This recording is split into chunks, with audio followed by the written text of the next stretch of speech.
Divino Espíritu Santo. Estudio. Prólogo. Estos principios quedarán escritos en nuestro corazón, y espero que los pongamos en práctica para que Dios pueda usarnos para contribuir al evangelismo del mundo desde donde estamos. Prefacio. Las nociones que comparto en este estudio, todas ellas son factibles de ser experimentadas por nosotros. Introducción. La misión de esta investigación es proporcionar los recursos necesarios para ayudar a las personas a mantener su interés en comprender el poder y los recursos del Espíritu Santo y ayudarlos a crecer en la fe. Dios, el Señor Jesucristo, el Espíritu Santo, la esperanza, la fe y el bautismo son la base de principio de unidad en la vida del creyente. En este caso, nos centramos como guía de estudio en el trabajo y la existencia del Espíritu Santo. Nuestro Divino Espíritu Santo debe ser nuestra arma de guerra para convencer al mundo de pecado, justicia y juicio. Juan 16, 7-11. Todo el mundo tiene un sentido espiritual, que es un sentido agudo y profundo. Incluso no tienen conexión con otras sociedades o perteneciendo a una, no importa si lo reconocen, o si no hay buenas intenciones. Porque el Espíritu Santo existe en el hombre y le dice que es un pecador. Responder de manera efectiva a esta creencia conducirá a la salvación. De hecho, lo llamamos Espíritu Santo en la vida personal de la Iglesia y en la vida de comunión. Como antídoto contra todos los errores, todas las debilidades y todos los fracasos. Es útil para nuestras necesidades y el antídoto para todas nuestras victorias. Debido a que el Espíritu Santo vive en nosotros, tenemos respuestas y fuerzas de lo alto. Debido a que Dios nos ha dado el Espíritu Santo para vivir en nuestro interior, es imposible que aparezcan cosas nuevas o que se sumen a lo que Dios ya ha provisto. Rodeamos a los ministros, como si tuvieran un nuevo secreto del éxito, pero nos olvidamos del Espíritu Santo, nos es dado gratuitamente y quiere darnos vida amplia. La personalidad del Espíritu Santo. La teoría de la personalidad del Espíritu Santo es muy importante. El Espíritu Santo tiene cualidades que corresponden a la personalidad. Si una personalidad se trata de tener sabiduría, emoción o sensibilidad y voluntad, entonces es fácil demostrar que el Espíritu Santo tiene una personalidad porque tiene su propia sabiduría, emociones y voluntad. Emoción o sensibilidad. La Biblia muestra que el Espíritu Santo tiene emociones, lo que prueba aún más su personalidad. Se dice que la distribución de los dones espirituales depende de la voluntad del Espíritu Santo y que el Espíritu Santo tiene el derecho de guiar las actividades de los siervos de Dios. Dirección. El Espíritu de Dios les enseña a sus hijos que el Espíritu Santo envía y guía a las personas. El Espíritu Santo obra milagros. El Espíritu Santo necesita servicios especiales. El Espíritu Santo envía a los cristianos a servir. Estas son acciones que no podrían ser realizadas por un algo impersonal, sino que tienen que ser realizadas justamente por un ser personal. El Espíritu Santo es objeto de ciertos comportamientos posibles. Si el Espíritu Santo no tiene una verdadera personalidad, entonces está completamente fuera de armonía. El Espíritu puede entrar en conflicto. El Espíritu Santo de Dios está sellado contigo en el día de la salvación. El Espíritu Santo no puede contaminarse. El Espíritu Santo no puede ser condenado. ¿Crees que si pisoteas al Hijo de Dios, piensas que la santa sangre es impura y avergüenzas la gloriosa inspiración, cuánto castigo recibirás? Tenga cuidado. Si una persona no considera estos comportamientos de personalidad, entonces sufrirá dolor, y para entonces deberá considerar que el Espíritu Santo no puede ser burlado. La palabra espíritu en griego es pneuma, y su género es neutral. En otras palabras, de acuerdo con todas las reglas gramaticales normales, los pronombres que deben reemplazar a los sustantivos neutrales también deben ser neutrales. Sin embargo, en algunos casos, los autores de la Biblia no siguieron este procedimiento gramatical general, usando deliberadamente palabras contradictorias en la gramática y pronombres del género masculino, en lugar de usar pronombres y sustantivos neutros en particular. Esto muestra que consideraban que el Espíritu Santo es una persona y no una cosa. Conceptualmente, Aquellos que se oponen a la personalidad del Espíritu Santo se han equivocado en la definición básica de personalidad. En general, quienes niegan el carácter del Espíritu Santo, no niegan el carácter de Dios Padre, y en ocasiones no niegan el carácter del Hijo. En este caso distinguen al Espíritu Santo como si no perteneciera a Dios, al núcleo de la Trinidad. Pero de hecho, para aquellos que consideran esto, Dios les ha mostrado una y otra vez que el Espíritu Santo tiene la personalidad que Él define. Sin embargo, para otras personas, naturalmente pensarán que el Espíritu Santo tiene una personalidad, por lo que, como una persona independiente e identificable para ellos, naturalmente sabrán que el Espíritu interactúa con otras personas, en este caso con el Padre y el Hijo.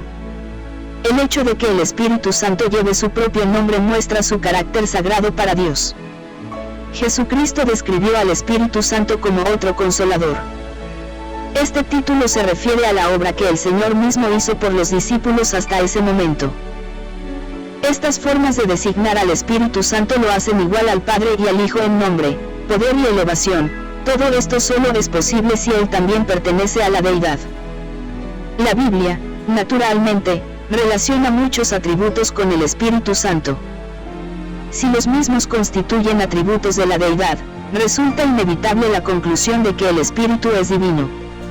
Por lo tanto, estas acciones muestran la divinidad del Espíritu Santo. Ejemplo: el Espíritu de Dios se mueve sobre el agua. El Espíritu Santo en la creación del universo. Cómo operan Jesucristo y el Espíritu Santo en la creación. La palabra de Jehová es el Verbo, es decir, Jesucristo. Y todo ello por el aliento de su boca, es decir, por su Espíritu Santo. La primera vez que aparece el Espíritu Santo en el Antiguo Testamento fue en el rol de crear. La tierra era un caos total, las tinieblas cubrían el abismo, y el Espíritu de Dios iba y venía sobre la superficie de las aguas. Génesis 1:2.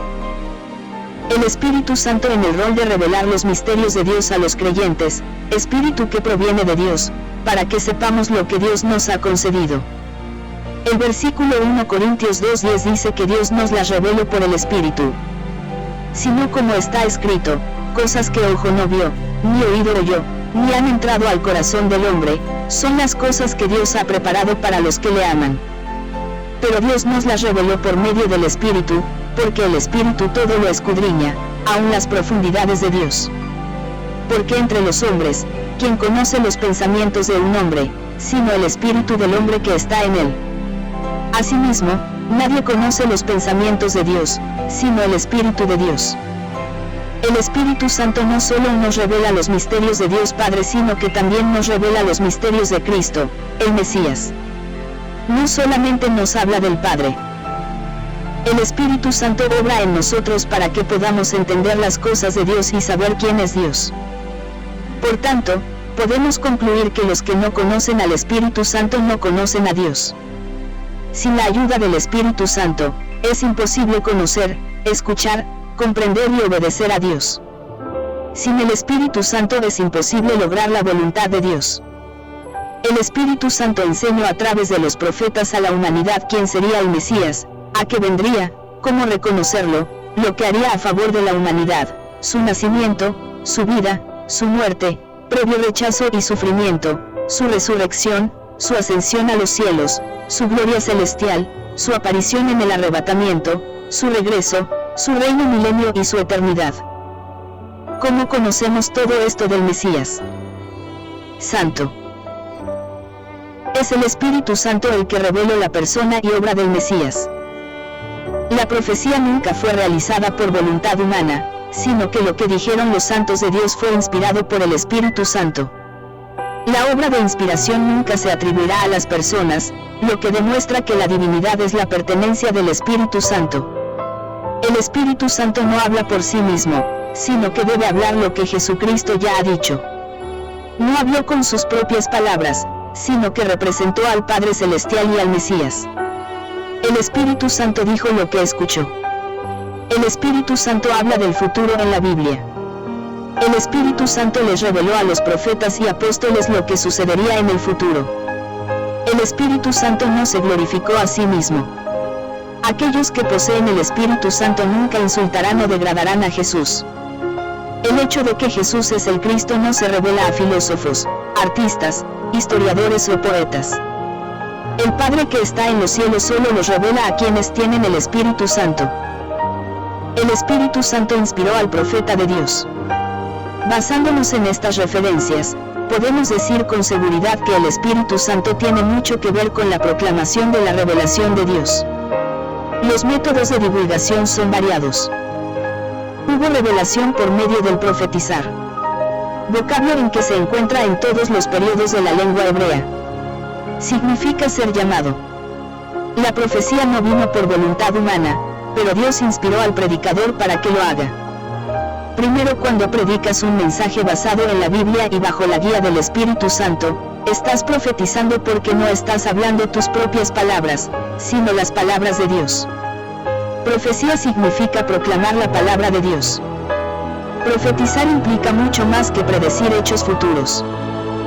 A decir verdad, la primera preocupación del profeta es hablar la palabra de Dios a la gente de su tiempo, llamándoles a fidelidad al pacto. El Espíritu Santo nos hace arrepentirnos y servir. Sin embargo, una persona o un país que no admite su falta ante Dios, y no lo coloca en el primer lugar en todo su andar diario, debe decir que está perdido, pero todo el que toma a Dios como principio fundamental para su vida, debe estar lleno del Espíritu Santo, para servir. Dios nos dará el valor y la capacidad para hacer cosas en las que otros no pueden confiar. El Evangelio es poder. Dios no está buscando ministerios asombrosos, sino ministerios confiables que puedan salvar vidas. Esta es una de las últimas oportunidades. Declara el Evangelio que ha llegado tu hora. El Espíritu Santo promueve la salvación de la palabra de Dios.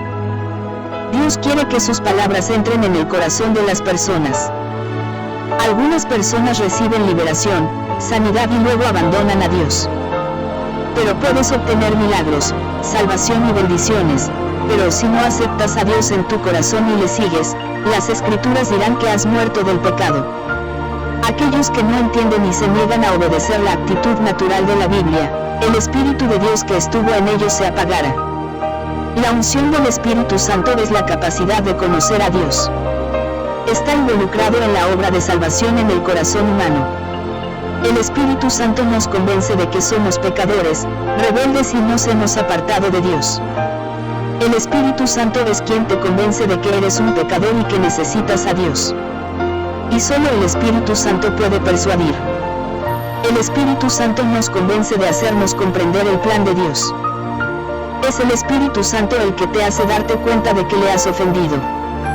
Si confesamos nuestros pecados, Él es fiel y justo para perdonar nuestros pecados, y limpiarnos de toda maldad. 1 Juan 1:9. Una vez que te persuade que des fe para salvarte y te arrepientes de tus pecados, el Espíritu Santo ya no te declarará pecador. Por eso el Espíritu Santo vive en el creyente, lo santifica y lo separa para Dios. El Espíritu Santo ayuda a los creyentes a orar, y la palabra de Dios dice que podemos entrar libremente al trono de la gracia y acercarnos con confianza. Por tanto, acerquémonos al trono de la gracia con confianza para buscar misericordia y busquemos la gracia para buscar la ayuda apropiada. El Espíritu Santo apoya las palabras que suelto con mi boca. El Espíritu Santo lucha contra los espíritus malignos. La palabra de Dios es la espada. Cuando hablo del camino de Dios, ciertamente vivo a los ojos de Dios, y el poder del mal se desvanece en mi vida. Fue el Espíritu Santo que aplastó todas las fuerzas del mal con sus palabras. Jesús ordenó que se quedaran en Jerusalén para ser llenos del Espíritu Santo. Hoy hay catedrales enseñando del poder del Espíritu Santo a miles de creyentes, pero la gente no se sujeta a la Biblia. Esto no tiene nada que ver con la cantidad de personas en la audiencia, tiene que ver con la condición de vida que lleva el creyente. Si no está el Espíritu de Cristo, entonces en la persona y en el lugar físico quien gobierna es el maligno. Pero, ¿cómo lo busco y recibo el Espíritu Santo en el lugar en donde concurro y el lugar que prepare para estar en intimidad con Él? Pídale a Dios que le dé el Espíritu Santo. Jesús dijo, yo les dije, pidan, se les dará, busquen, encontrarán, toquen a la puerta y se les abrirá. para todas las peticiones, acepta, quien busca, encuentra, abierto a quien llama. Su Padre Celestial dará más del Espíritu Santo a quienes le pidan. Lucas 11, 9 a 10 y 13b. La Biblia dice, y de repente vino del cielo un estruendo como de un viento recio que soplaba, el cual llenó toda la casa donde estaban sentados. Hechos 2, 2. Acto primero, acto segundo es cuando el apóstol Pablo dijo no apagues el Espíritu, de modo que se refiere al Espíritu Santo. Por lo cual te aconsejo que avives el fuego del don de Dios que está en ti por la imposición de mis manos. Porque no nos ha dado Dios espíritu de cobardía, sino de poder, de amor y de dominio propio. 2 Timoteo 1, 3-6. La palabra de Dios nos enseña que, como cristianos, debemos vivir bajo una lámpara encendida y llena del aceite espiritual del Espíritu Santo. Tenemos un enemigo que quiere apagar la luz y vaciarla. Lo logrará de muchas formas, pero si se lo permitimos, si le damos espacio, lo logrará. El enemigo tiene muchas formas de lograr metas, una de las cuales es el descuido. Dios conocía las dificultades que implicaba servirle y las luchas espirituales que siguieron y seguirán, por lo cual la Iglesia necesitará el apoyo del Consolador. Y los que viven conforme a la carne, no pueden agradar a Dios. Sin el Espíritu Santo es imposible que hagamos la voluntad de Dios. Mucha gente se ha apartado del Evangelio totalmente frustrada por distintas dificultades, porque no recibieron lo que estaban buscando y se enojaron con Dios, diciendo, Dios no nos escucha. Y dicen, Dios mío, ¿por qué no nos hablas? ¿Por qué siempre estás callado? Todo está hablando, excepto tú. Callaste todo lo que nos dijiste. No responde a nuestra pregunta. Sobre nuestro trabajo, nuestro comportamiento, nuestros buenos esfuerzos, no dijiste nada. No dijiste nada sobre nuestra maldad. Casi podemos pensar que no escuchaste nuestra voz. Los creyentes están acostumbrados al consuelo de Dios y de repente se encuentran desprotegidos y abandonados, y viven en expectativas dolorosas del amado a quien llaman aunque él parece callarse. Esta es una idea equivocada de que Dios no habla. No parece lógico que sí nos escucha, nos ve, nos guía, nos protege, nos tiende su mano, si inclina su oído hacia nosotros. ¿Cómo es posible que no nos pueda responder? Si nosotros esperamos solo que nos hable con voz audible y esto no sucede, debemos de estar seguros de que sí nos habla y de muchas maneras. Veamos cómo. Dios, habiendo hablado muchas veces y de muchas maneras en otro tiempo a los padres por los profetas, en estos postreros días nos ha hablado por el Hijo, a quien constituyó heredero de todo, y por quien asimismo hizo el universo. Hebreos 1, 1-2. Además, si Dios no hablara nunca se hubiera escrito la Biblia. La Escritura invoca a Dios y le interpela a que hable. A ti clamaré, oh Jehová roca mía, no te desentiendas de mí, para que no sea yo, dejándome tú, semejante a los que descienden al sepulcro. Salmo 28, 1. Cuando el salmista menciona estas palabras está hablando en un sentido figurado, pero sí podemos asegurar de que Dios sí habla. Dios nos habla a todos de la misma manera. No, todos somos únicos. ¿Son estas las únicas formas en que Dios habla hoy? No. Dios es creativo. Él habla de muchas maneras, incluso a través de los milagros. Dios también se revela repetidamente a través de los sueños o visiones, también a través de su palabra en general, a través de su Hijo Jesucristo, a través de la naturaleza y la creación de Dios, a través de otros creyentes, a través de la música, a través de las circunstancias llamándonos la atención, a través de su espíritu, a través de la oración. Dios a menudo nos habla a través de su espíritu, a través de la oración. Puede que no sepamos cómo orar, pero la palabra de Dios nos dice que su espíritu intercede por nosotros. Romanos 8, 26-27. A menudo, a través de una combinación de ayuno y oración, nuestras mentes se vuelven más claras y nuestros corazones son más sensibles a Dios. De nuevo, es posible que no escuchemos la voz literal de Dios, pero su espíritu confirma una cierta dirección o respuesta para nosotros. A medida que las distracciones se desvanecen, podemos sentir su dirección de una nueva manera. A veces, mientras oramos, el Espíritu de Dios nos recordará una escritura o una verdad en su palabra que podemos aplicar directamente a la situación. Otra forma en que Dios se comunica con el hombre es a través del don de interpretación de lenguas. Y Corintios 12:10. A otro, el hacer milagros; a otro, profecía; a otro, discernimiento de espíritus; a otro, diversos géneros de lenguas; y a otro, interpretación de lenguas. Este don capacita a la persona para traducir cualquier mensaje divino que Dios quiera comunicar a través del don de lenguas. De manera que es un don de revelación sobrenatural. Según Corintios 14, 1-4, seguid el amor, y procurad los dones espirituales, pero sobre todo que profeticéis. Porque el que habla en lenguas no habla a los hombres, sino a Dios, pues nadie le entiende, aunque por el Espíritu habla misterios. Pero el que profetiza habla a los hombres para edificación, exhortación y consolación. El que habla en lengua extraña, a sí mismo se edifica, pero el que profetiza, edifica a la iglesia. Este don funciona en combinación con el género de lenguas. También suele funcionar estrechamente asociado con los dones de palabra de sabiduría y palabra de ciencia. Ico 14:13, por lo cual, el que habla en lengua extraña, pida en oración poder interpretarla. Generalmente parece ser cierto que la suma de los dones de géneros de lenguas e interpretación se constituye en profecía. Ico 14, 26-28. ¿Qué hay, pues, hermanos? Cuando os reunís, cada uno de vosotros tiene salmo, tiene doctrina, tiene lengua, tiene revelación, tiene interpretación. Hágase todo para edificación.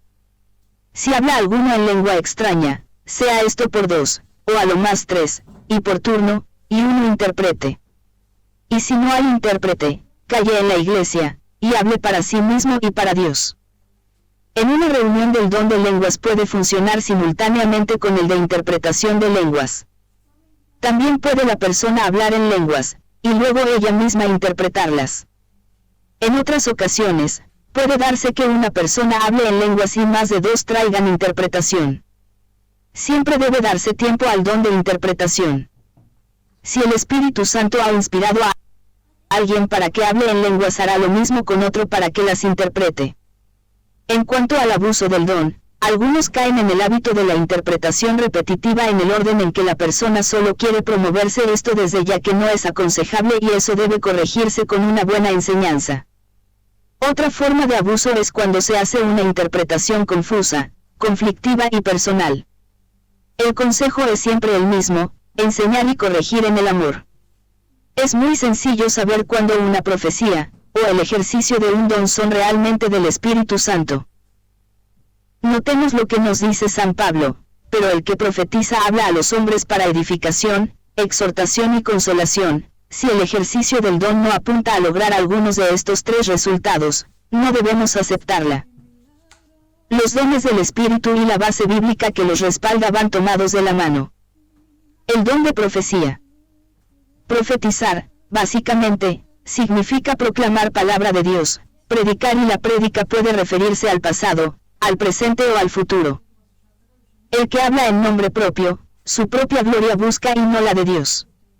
El don de profecía sigue existiendo hoy en día. Estos dones fueron y son para la iglesia, en todo tiempo. Y él me dice: escribe, bienaventurados los que son llamados a la cena del Cordero. Y me dijo: estas palabras de Dios son verdaderas. Y yo me eché a sus pies para adorarle. Y él me dijo: mira que no lo hagas, yo soy siervo contigo, y con tus hermanos que tienen el testimonio de Jesús. Adora a Dios, porque el testimonio de Jesús es el espíritu de profecía. Apocalipsis 19, 9-10. En Apocalipsis 19:10 encontramos el significado o el sinónimo del espíritu de profecía, el testimonio de Jesucristo. Dios siempre se ha comunicado con las personas, por el Espíritu Santo. A través del ministerio de los ángeles. A través de sus profetas. 1. La revelación que Dios ha dado a sus siervos y profetas desde la antigüedad se debe a que les dio el don del espíritu de profecía. Romanos 12, 6. Enumeraremos algunos ejemplos en los que Dios se comunica con las personas a través del Espíritu Santo, Lo hemos estado analizando, y ahora lo probamos nuevamente en este versículo. Hechos 28, 25-27 Y como fueron entre sí discords, se fueron, diciendo Pablo esta palabra, bien ha hablado el Espíritu Santo por el profeta Isaías a nuestros padres, diciendo, ve a este pueblo, y diles, de oído oiréis, y no entenderéis, y viendo veréis, y no percibiréis. Porque el corazón de este pueblo se ha engrosado, y de los oídos oyeron pesadamente, y sus ojos taparon, porque no vean con los ojos, y oigan con los oídos, y entiendan de corazón, y se conviertan, y yo los sane. El apóstol Pablo en Hechos 28, 25-27 hace una referencia a Isaías 6, 8-10, y claramente identifica a la voz del otro Señor como la voz del Espíritu Santo. 2. A través del ministerio de ángeles Dios también usa a los ángeles para transmitir la voluntad de Dios para la humanidad. Pablo describió a los ángeles como un espíritu administrador al servicio de Dios. Apocalipsis 1, 1-3 La revelación de Jesucristo, que Dios le dio, para manifestar a sus siervos las cosas que deben suceder presto, y la declaró enviándola por su ángel a Juan su siervo, el cual ha dado testimonio de la palabra de Dios, y del testimonio de Jesucristo, y de todas las cosas que ha visto. Bienaventurado el que lee, y los que oyen las palabras de esta profecía, y guardan las cosas en ella escritas, porque el tiempo está cerca. 3. A través de los profetas, el Dios elegido también reveló su plan a los elegidos a través de visiones y sueños como lo habíamos mencionado anteriormente. Números 12:6 Y él les dijo, oíd ahora mis palabras, si tuviereis profeta de Jehová, le apareceré en visión, en sueños hablaré con él. Estos hombres escogidos son los profetas, a quienes Dios ha inspirado para que también escriban la Biblia. 2 Pedro 1:21 Porque la profecía no fue en los tiempos pasados traída por voluntad humana, sino los santos hombres de Dios hablaron siendo inspirados del Espíritu Santo.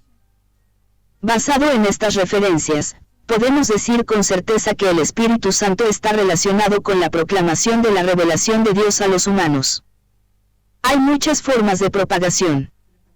Hay revelaciones de la palabra hablada, revelaciones, sueños y visiones de este último, podemos decir, la visión participa más activamente. Sin embargo, el receptor de la visión no solo está despierto como de costumbre, su alma y sus sentidos parecen estar en cierto estado elevado. Mientras que los ejemplos de cómo Dios se comunicaba con los profetas a través de los sueños y visiones. Por tanto, la Biblia es un don del espíritu de profecía y una recopilación de los escritos de los profetas de Dios. Y, como veremos a continuación, el don del espíritu de profecía nunca se ha limitado a una era. El espíritu de profecía no se limita al tiempo. En el Antiguo Testamento, antes de Cristo, todos los profetas que advirtieron al pueblo de Dios también predijeron lo que sucedería. Eventos que todavía se pueden suceder hoy. El conocimiento de eventos futuros no se le reveló solo al profeta, sino que también fue para nosotros en este tiempo. 1 Pedro 1, 10-12 Los profetas que profetizaron de la gracia destinada a vosotros, inquirieron y diligentemente indagaron acerca de esta salvación, escudriñando qué persona y qué tiempo indicaba el Espíritu de Cristo que estaba en ellos, el cual anunciaba de antemano los sufrimientos de Cristo, y las glorias que vendrían tras ellos. A estos se les reveló que no para sí mismos, sino para nosotros, administraban las cosas que ahora os son anunciadas por los que os han predicado el Evangelio por el Espíritu Santo enviado del cielo, cosas en las cuales anhelan mirar los ángeles. Juan 1:23 dijo, yo soy la voz del que clama en el desierto, enderezad el camino del Señor, como dijo Isaías profeta. Porque Dios otorga el don de profecía para dar conocimiento a su pueblo. Proverbios 29:18 Sin profecía el pueblo se desenfrena, mas el que guarda la ley es bienaventurado. En el Antiguo Testamento, Dios habló a través de los profetas, y en el Nuevo Testamento, el Padre habla a través del Hijo. En el Nuevo Testamento, lo vemos manifestado en la vida de Cristo. Por lo tanto, la persona ungida tiene las siguientes características en la vida y ministerio. La unción de Jesús de Nazaret lo convirtió en el Mesías. Ha sanado la justicia, y aborrecido la maldad, por lo cual te ungió Dios, el Dios tuyo, con óleo de alegría más que a tus compañeros. El acto de ungir a Jesús le dio el poder necesario para cumplir su misión profética. Espíritu del Señor está sobre mí, por cuanto me ha ungido para dar buenas nuevas a los pobres. Jesucristo estaba lleno del Espíritu, ¿verdad que sí? Si Jesús dependía del Espíritu Santo, también debemos depender de Él. Hemos visto que la Virgen de Nazaret fue concebida por la obra maravillosa del Espíritu Santo, y conceptualmente, la obra maravillosa del Espíritu Santo fue con Jesús. Cristo fue proclamado por el Espíritu Santo. En otras palabras, trajo señales y la unción marcó una nueva etapa en su ministerio en la que el poder del Espíritu Santo se reveló públicamente a través de él. Cristo nos ungió, selló su propiedad y puso su Espíritu Santo en nuestros corazones como garantía de su promesa. Después del bautismo, Cristo fue guiado por el Espíritu Santo al desierto y enfrentó la tentación de Satanás. Su obediencia inquebrantable al liderazgo del Espíritu Santo le permitió hacer siempre cosas que satisfagan al Padre. ¿Qué importancia tienen estas obras del Espíritu Santo en la vida y el ministerio de nuestro Señor? Primero, el ministerio del Espíritu Santo está relacionado con el desarrollo humano de Cristo. Aunque su divinidad es inmutable, su humanidad es fácil de desarrollar. Pero el verdadero crecimiento se logra por el poder del Espíritu Santo. Segundo, en él, el hecho de que debía confiar en el ministerio del Espíritu. En tercer lugar, todo esto muestra vívidamente las necesidades del creyente del ministerio del Espíritu Santo en sus vidas. El Espíritu Santo vive en todos los cristianos. Sin embargo, la realidad del hecho de que el Espíritu Santo permanece en el creyente no depende de la conciencia del creyente de esto. Sin embargo, sin excepción, todos poseen el Espíritu Santo. Por ello el Espíritu, basado en Pablo, exhorta a que cuidáramos de él. La ausencia del Espíritu Santo es prueba de que una persona no es salva, por lo tanto, se puede ver claramente que, dado que la ausencia del Espíritu Santo es evidencia de que una persona no puede ser redimida, la existencia del Espíritu Santo es un regalo de Dios para todos los creyentes. Permanencia de su hogar en el momento de ¿cuál es la relación entre ser ungido y la existencia del Espíritu Santo? Por tanto, la unción parece estar íntimamente relacionada con la existencia del Espíritu Santo, en su sentido, para todo creyente, independientemente de su condición espiritual, la unción es una sola vez y es permanente. En todos los aspectos mencionados, las características de la unción son similares a las características de la presencia del Espíritu Santo entre los creyentes. Parece que la diferencia entre la unción del Espíritu Santo y la existencia o residencia del Espíritu Santo está relacionada con el propósito que representan estas experiencias. Cuando el Espíritu Santo vive en el creyente, trae la presencia de Dios a su vida. Por supuesto, como en las otras partes del Espíritu Santo, la experiencia completa de la unción depende de nuestra presencia en la abundancia del Espíritu Santo. Cuando la Biblia declara que los cristianos han sido sellados por el Espíritu Santo, quiere decir que el Espíritu Santo mismo es su sustancia sellada, y Dios es quien la creó. Extensión sellada al Espíritu Santo es el sello de todos los creyentes. El primer y básico significado del sello es seguridad, por lo que la intención de Dios de sellar a los cristianos es garantizar la seguridad. Dios ha prometido nunca romperlo. Para proporcionarnos certeza sobre el propósito de la garantía antes de la fecha de redención. Lo que está sellado por Dios tiene la misma seguridad que la promesa de Dios.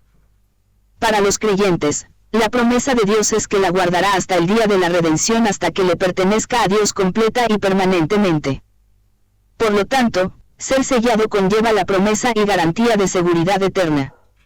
En lo que respecta al creyente, Dios es quien lo pone en el camino al cielo, y el Dios en el cielo es el destinatario que espera en el otro extremo.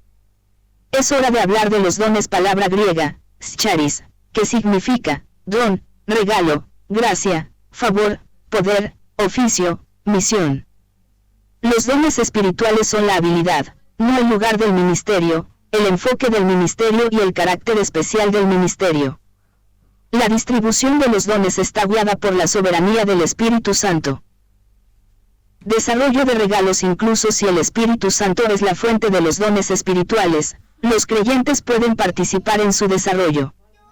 Por ejemplo, si desea adquirir el talento para la enseñanza, tendrá que dedicar a desarrollar ese talento. El Espíritu Santo distribuye los dones de manera soberana, pero para el desarrollo, usa a los seres humanos con deseos, limitaciones, ambiciones y otras características personales. 1 Corintios 12, 4-7. Ahora bien, hay diversidad de dones, pero el Espíritu es el mismo. Y hay diversidad de ministerios, pero el Señor es el mismo. Y hay diversidad de actividades, pero Dios, que hace todas las cosas en todos, es el mismo. Pero a cada uno le es dada la manifestación del Espíritu para el bien de todos. Lo que Pablo recomienda en esta sección es enfatizar la unidad básica de la Iglesia. Pablo dijo primero que todos los dones especiales provienen de Dios, por lo que está convencido de que estos dones especiales deben usarse para servir a Dios. Al menos en los tiempos modernos, la culpa de la Iglesia es que su interpretación del don es demasiado estrecha. Es mejor que la Iglesia se dé cuenta quienes pueden hacer cosas con sus manos son también dones de Dios. Hay variedades de dones, pero el mismo Espíritu. Hay variedades de ministerios, pero el Señor es el mismo. Y hay variedades de actividades, pero el mismo Dios está obrándolo todo en todos los dones, ministerios y actividades son diversos, pero el mismo Señor Dios Espíritu Santo está trabajando en todo para todos. Hay muchas clases de dones, pero el mismo Espíritu. La palabra variedad es una forma plural para revelar la forma completa en que la gracia de Dios se extiende al pueblo de Dios. La palabra diversidad significa que la Iglesia de Cristo tiene unidad y diversidad. De manera similar, la Iglesia refleja unidad en su conjunto, pero unidad en partes. La Iglesia tiene varios dones que reflejan la diversidad y contribuyen a la unidad. La existencia del Espíritu en la vida de los creyentes es de interés común para toda la sociedad.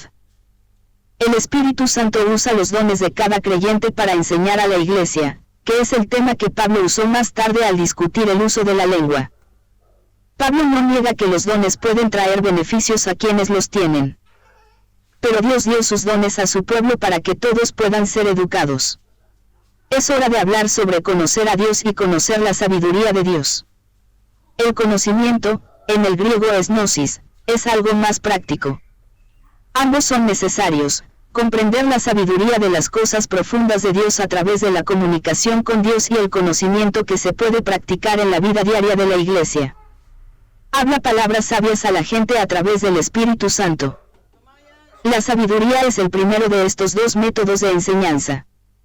Dios otorga este don de sabiduría y comunica su contenido a través del Espíritu Santo.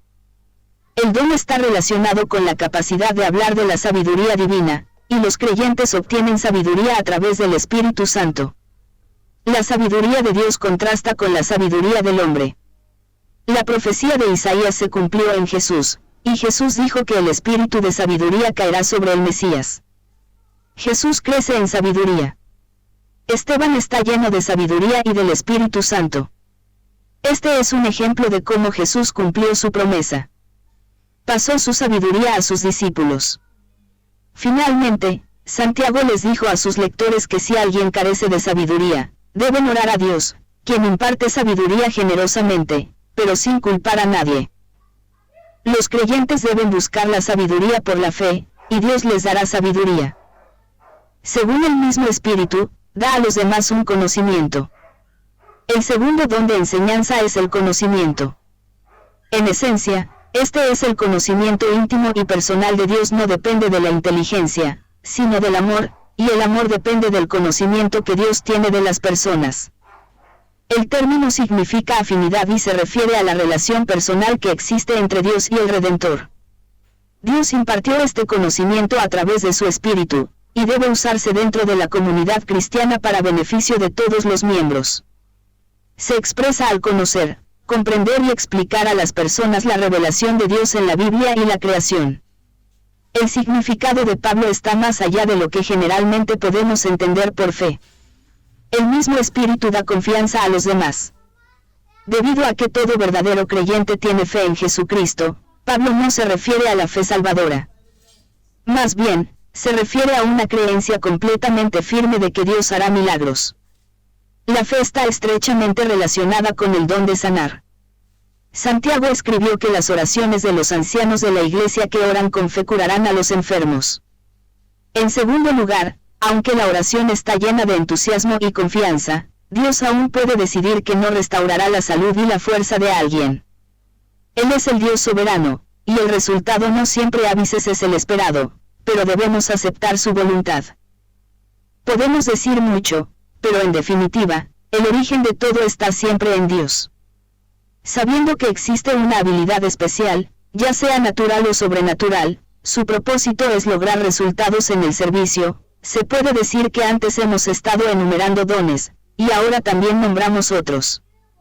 Apostolado, Efesios 4:11, 1 Corintios 12:28. Profecía, Romanos 12:6. Sanidad, 1 Corintios 12:9, 28, 30. Milagros, 1 Corintios 12:28. Las lenguas, 1 Corintios 12:10. Evangelización, Efesios 4:11. Pastor, Efesios 4:11. Servicio, Romanos 12:7. Enseñanza, Romanos 12:7, 1 Corintios 12:28. Fe, 1 Corintios 12, 8-10. Exhortación, Romanos 12:8. Discernimiento de espíritus, 1 Corintios 12:10. Misericordia, Romanos 12:8, este don es similar al del servicio. Don de dar o repartir, Romanos 12:8, el don de dar se refiere a la distribución del dinero propio para ayudar a los demás. Administración, Romanos 12:8, 1 Corintios 12:28. Conclusión. La plenitud del Espíritu Santo desde la perspectiva de la práctica y la experiencia. La plenitud del Espíritu Santo es el aspecto más importante de la doctrina del Espíritu Santo. Es mediante el enriquecimiento del Espíritu Santo que nuestros diversos ministerios pueden llevarse a cabo en nosotros. Es necesario estar lleno del Espíritu Santo para que los creyentes puedan experimentar plenamente el ministerio. De igual modo, la persona que está llena del Espíritu está bajo el control de dicho Espíritu, y también actúa de maneras que no le son naturales. De modo, entonces, que estar lleno del Espíritu significa simplemente estar sometido a la dirección de dicho Espíritu. La vida consagrada requiere dirección, porque la dedicación por sí sola no garantiza automáticamente la solución de todos los problemas de la vida. Sí, puede garantizar que cuando los cristianos se encuentran con problemas, todo lo que tienen que hacer es discernir la voluntad de Dios sin tener que decidir si hacerlo. Pero es posible que Dios esté pensando en una posibilidad en la que no hemos pensado. Conocer la palabra de Dios es fundamental. Dios y la forma en que trabaja. Rendimiento de vida dedicado. La vida orientada es una vida pacífica porque es una vida que vive dentro de la voluntad de Dios. La consagración de vida, incluido el acto inicial del Espíritu Santo, es el primer requisito previo para ser lleno del Espíritu Santo. Vida sin fallas. Si el Espíritu Santo va a controlar esa vida, entonces los pecados diarios en la vida de los creyentes deben ser reconocidos y puestos ante el Señor. Espíritu. El pecado entristece al Espíritu Santo, pero esto no significa que deba alejarse de la gente. El Espíritu hizo que sufriera su ministerio en la vida de los creyentes. El propósito de Dios relacionado con el pecado en la vida del creyente. La propia santidad de Dios es la vara con la que se miden todos los pecados. Porque todos han pecado y no han podido alcanzar la gloria de Dios. Dios es luz, y no hay ningunas tinieblas en él. Dios, que es luz, es el mismo la norma. Desde luego que nadie puede igualar ese nivel de perfección, de modo que Dios, sin reducir el nivel, con gran sabiduría lo ha adaptado de tal forma que sirve para que cada cristiano individual cumpla las exigencias según su propia capacidad. Esto lo ha logrado Dios exigiendo que andemos en la luz. En otras palabras, se nos exige que respondamos a la medida de luz que, como cristianos en desarrollo, recibimos de Él. Uno de los secretos para la vida espiritual victoriosa es la sinceridad delante del Señor. Implica la gracia. La gracia se hace necesaria en este andar, sencillamente porque no podemos evitar el caer. Si no fuera por su gracia, ya hace mucho que nos hubiéramos perdido todos. La provisión básica para la victoria consiste en reconocer como real la crucifixión con Cristo de la naturaleza pecaminosa en su muerte por el pecado. Sin esto no puede haber victoria alguna sobre el pecado habitual en la vida. La disciplina que ejerce Dios es también provisión suya con relación al pecado en la vida del creyente. Por ello, Dios ha hecho provisión para restablecer la comunión por medio de la confesión. No se trata simplemente de recitar nuestro pecado delante de Dios, sino de admitir que lo que Él piensa acerca del pecado es exactamente el grado de seriedad que reviste.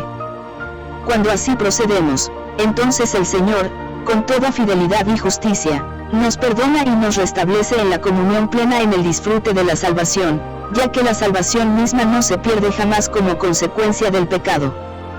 La vida victoriosa o la vida que no contrista al Espíritu Santo es la vida sin derrota. Es la vida que responde constantemente a la luz como se la revela la palabra de Dios. Depende de la vida en el análisis final. Una vida llena del Espíritu Santo es una vida que depende de la vida. En el capítulo de Gálatas, se le recuerda a un cristiano que para caminar y progresar en la vida cristiana, debe hacerlo por fe, lo que significa vivir del Espíritu Santo. Según el Espíritu Santo es la traducción correcta. El requisito de la gracia establece el estándar más alto. El amor que se necesita es el amor de Cristo. Por lo tanto, solo un Espíritu Santo sin obstáculos puede encarnar plenamente este amor. Si vamos a cumplir con todas estas altas demandas, debemos confiar en el Espíritu Santo. Solo si nos movemos dependiendo del Espíritu, es decir, permitiendo que el Espíritu se haga cargo completamente, podemos tener esperanzas de experimentar un progreso que esté en consonancia con nuestra profesión. De manera que ser lleno del Espíritu es ser dirigido por Él. Y para poder ser dirigido de este modo se hace necesaria la dedicación de la vida, la victoria sobre el poder del pecado que impera, y una dependencia constante del Espíritu. Estas son las condiciones para ser gobernado por el Espíritu. La oración y el esfuerzo humano tienen su lugar, ya que nos ayudan a reunir las condiciones necesarias, pero una vez que se dan las condiciones, el Espíritu se hace cargo automáticamente. En contexto, sobreseguido por el Espíritu, hay consecuencias. Consecuencias de una vida gobernada por el Espíritu Santo es un corazón agradecido. Contribución. Otro resultado de estar llenos del Espíritu Santo es la entrega unos a otros, una entrega que afecta todas las relaciones en la vida y mantiene la paz y la armonía entre esposo y esposa, padres e hijos, y empleadores y empleados. Servicio. Al aceptar a Cristo, no solo satisface los propios deseos espirituales del individuo, sino que también transforma las bendiciones que ha recibido en bendiciones para los demás. El creyente no solo se satisface a sí mismo, sino que sus ganancias se inundan y sirva a los demás. Epílogo. Mantengámonos en dirección hacia la meta, o mejor permitamos nuestro Divino Espíritu Santo nos mantenga en dirección a ella. La vida no tiene más alto propósito ni más grande que conocerle y darlo a conocer. Dios te bendiga. Atentamente, Pastora Mónica Arancibia.